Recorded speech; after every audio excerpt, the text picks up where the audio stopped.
Hello, everyone. Today is Thursday, February 3rd, 2022. Chinese French oil majors seal $10 billion deal for Tanzania Uganda mega project. This article is taken from the East African. Chinese and French oil giants finally sealed a $10 billion deal Tuesday to unlock Uganda's energy resources and build a vast regional oil pipeline, a mega project that has incensed environmental groups. The so called Final Investment Decision, FID, should pave the way for the export of millions of barrels of black gold that was first discovered in 2006 in Uganda, one of the world's most biodiverse regions. The decision gives the final go ahead to the long delayed project and was hailed by Ugandan President Yoweri Museveni as a major economic boost for the landlocked East African country where many live in poverty. Critics charge, however, that the ambitious scheme threatens the livelihoods of tens of thousands of people and fragile ecosystems in the heart of Africa. The $10 billion investment deal was announced at a ceremony in Kampala by the heads of France's Total Energies and the local arm of the China National Offshore Oil Corporation, CNOOC. The companies want to extract the huge crude oil reserves under Lake Albert, a 160-kilometer, 100-mile long natural border between Uganda and the Democratic Republic of Congo. The oil would be pumped from Uganda in a 1,443-kilometer, 900-mile heated pipeline said to become the longest of its type when completed through Tanzania to the Indian Ocean port of Tanga. Total Energy's chairman and CEO Patrick Pouyanné described the controversial pipeline as a masterpiece. Today is the day we commit to invest $10 billion in the Tilenga and Kingfisher projects and the 1,443-kilometer long pipeline, he said. From today, with the FID, the project will fully enter into the construction phase. Museveni admitted he had been impatient about the long negotiated process to get the project off the ground, but said the pipeline could become a nucleus for East African oil.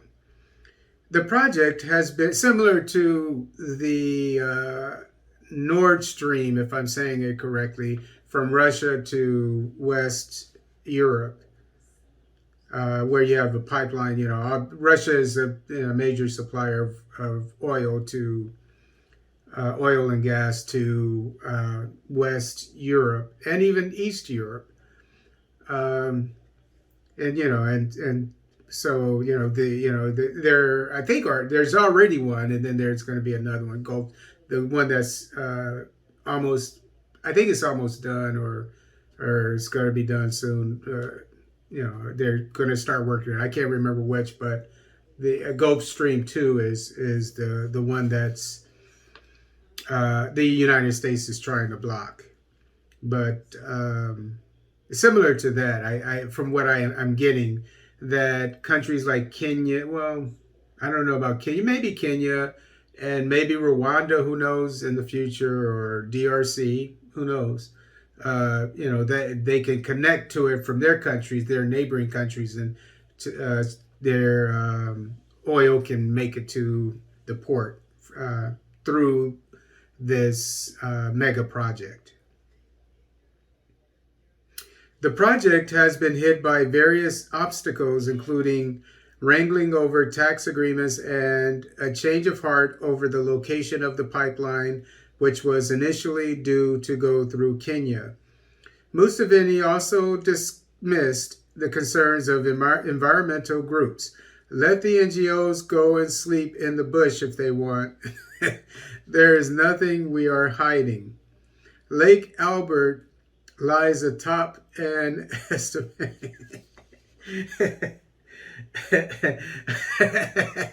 I guess it just dawned on me. I guess them sleeping in the bush, they're sleeping in the bush is like the what we call in California and throughout the United States. Not so much anymore, but we call them tree huggers. People who would, they would go and climb up in a tree and stay there so it wouldn't get chopped down.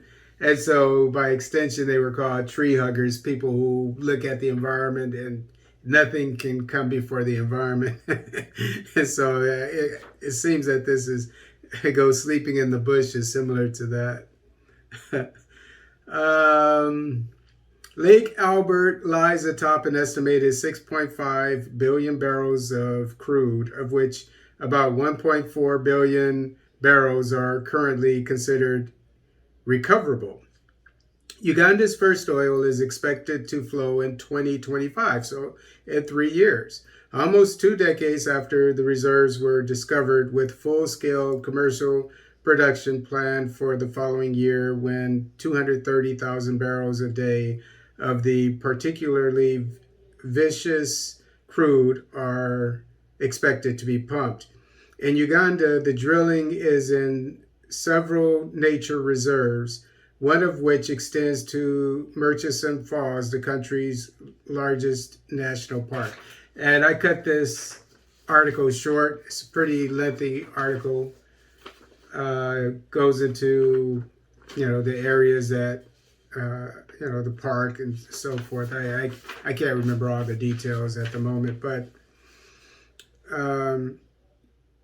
my only concern is how much of the profits is the economy of Uganda going to get, and how much are the multinationals going to get?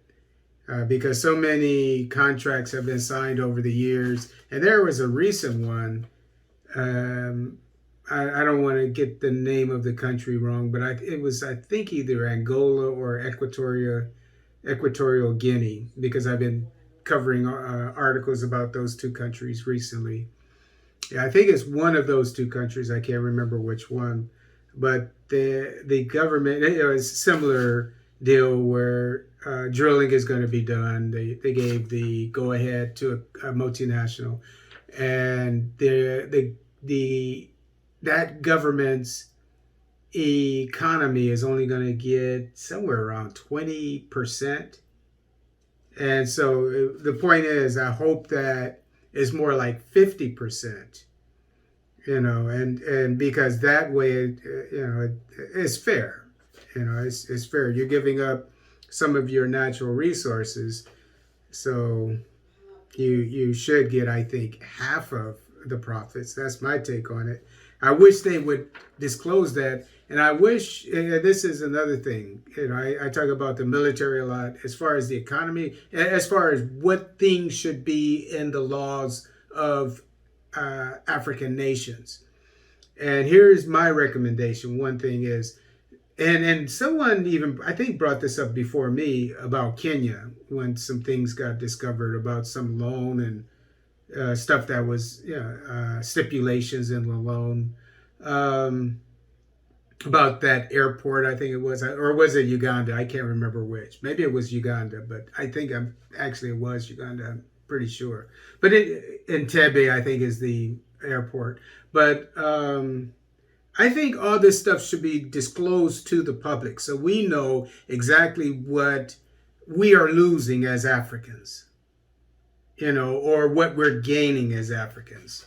However you want to look at it, if the glass is half full or half empty. But at least you have the facts, so you can have an opinion.